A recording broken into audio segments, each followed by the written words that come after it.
Good morning to all of you. Last class में हमने direct personal investigation method को discuss किया था, जो कि डाटा कलेक्शन का ही क्या है, एक मेथड है। Our next method is indirect oral investigation method. ये मेथड वहाँ पर यूज़ करेंगे जहाँ पर डायरेक्ट मेथड से काम नहीं चलता और हमें इनडायरेक्ट इन्फॉर्मेशन जो है वो लेनी पड़ती है। इस सिचुएशन में हम जो इन्वेस्टिगेटर है वो इनडायरेक्ट तरीके से इंफॉर्मेशन को क्या करता है, कलेक्ट करता है। किससे? जो भी विटनेस होते हैं जिसको इन्फॉर्मेशन के बारे में पता होता है। इसका एग्जांपल देती हूँ।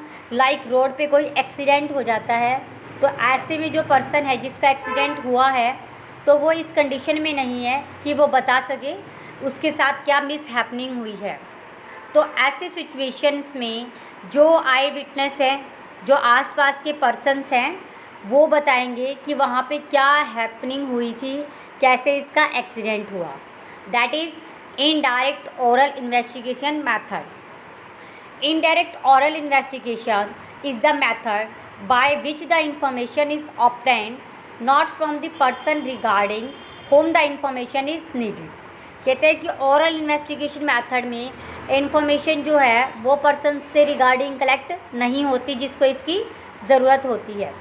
It is collected orally from the other person. इसको हम क्या करते हैं, अदर पर्सन से कलेक्ट कर लेते हैं। ठीक है। These other person known as the witness. इस पर्सन को क्या कहेंगे, witness. For example, by this method data on the economical condition of the worker may be collected from their employer rather than the workers themselves। इसमें एक factory का example है कि हमें वर्कर्स का देखना है कि क्या सिचुएशन है। तो हमें लगता है कि अगर वर्कर से पूछेंगे तो वो यही बोलेंगे हमारी कंडीशन अच्छी नहीं है, ये सिचुएशन है। तो ऐसे में हम एम्प्लॉयर से पूछ लेते हैं। क्लियर है ये मेथड, जहाँ पे हम इनडायरेक्टली क्या करते हैं, इन्वेस्टिगेशन करते हैं। क्या सूटेबिलिटी है, fast. The field of investigation is relatively large. जहाँ पर बहुत लार्ज है इन्वेस्टिगेशन करना। It is not possible to have the direct contact. अभी मैंने बताया था जहाँ पर हम डायरेक्टली कॉन्टेक्ट नहीं कर सकते। जो पर्सन का एक्सीडेंट हुआ है वो किसकी डेथ हो सकती है या वो इस कंडीशन में नहीं है कि हमें बता सके।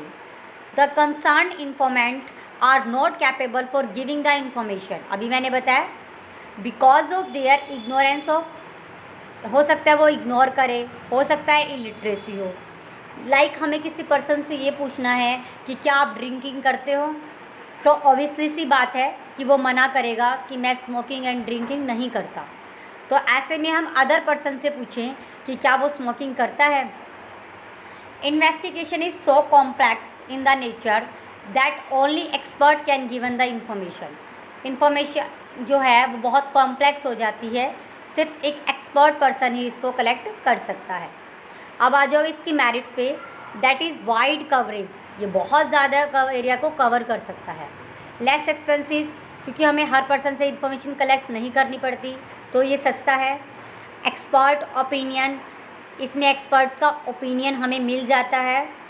फ्री फ्रॉम बायस, इसमें किसी भी तरह का पक्षपात नहीं होता। लास्ट सिंपल, ये मेथड सिंपल है, हमने किसी भी पर्सन से पूछ लिया। डिमेरिट्स, कमी क्या है, फर्स्टली लेस एक्यूरेट।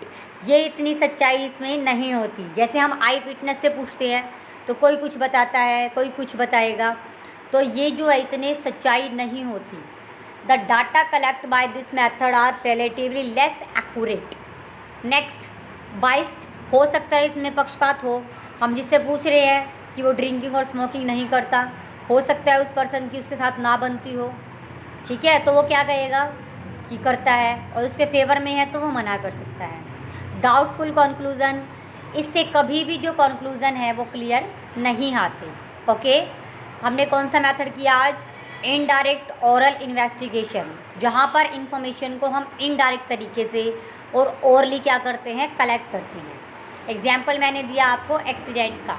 ठीक है, तो नेक्स्ट क्लास में हम नेक्स्ट टॉपिक को क्या है, डिस्कस करेंगे। Thank you.